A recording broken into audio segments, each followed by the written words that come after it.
پس تو خود را کی خواندی؟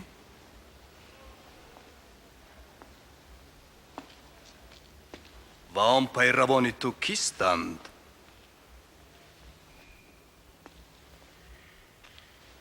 مردم گویند که تو معجزه آفرینی.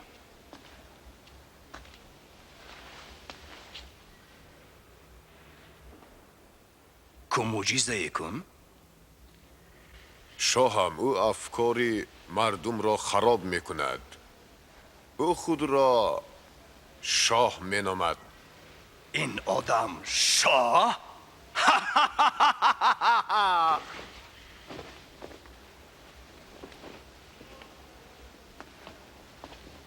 اعلی حضرتم، او را جزا دهید.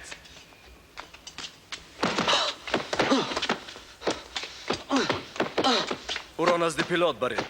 این قلم روی اوست.